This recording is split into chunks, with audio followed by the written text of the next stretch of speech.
Hi, in this lesson, we'll look at 2D arrays. Let's go.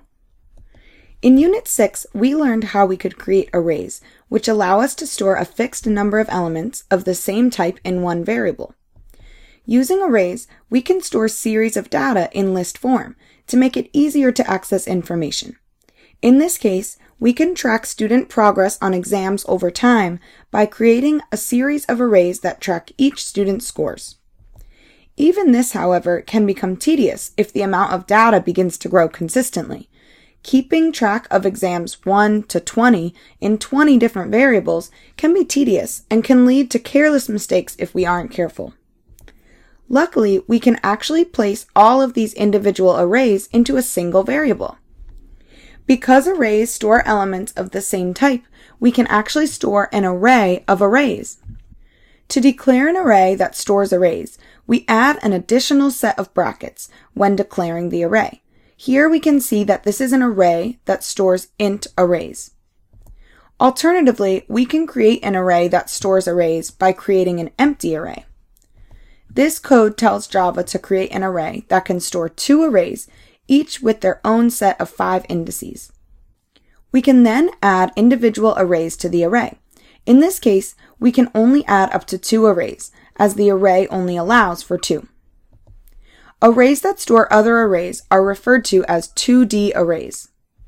We consider these 2D arrays because we can visualize and access them the same way we might a grid, taking the exam scores data from the previous slide and writing them out as individual arrays. We can see that this data resembles a gradebook of sorts.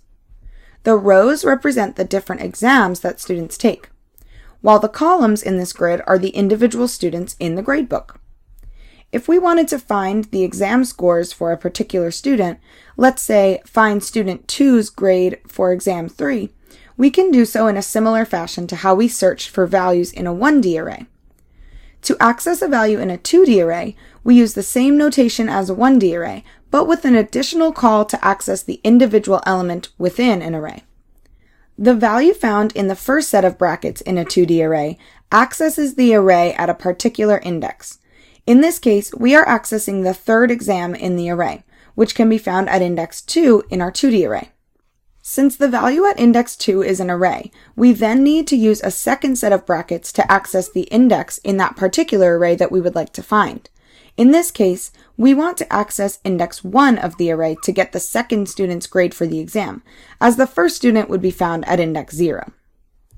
When accessing elements in a 2D array, we access the row and then the column of the array. Generally speaking, the row of the 2D array is going to be an array, and the column is a value that is being stored in that 1D array. We can use this same notation to modify the value of elements in a 2D array. In this instance, we are changing index 0 in the array located in index 3 of the 2D array to 45. We can see that change reflected here. Now that you've learned about 2D arrays, let's get some practice using them in the editor.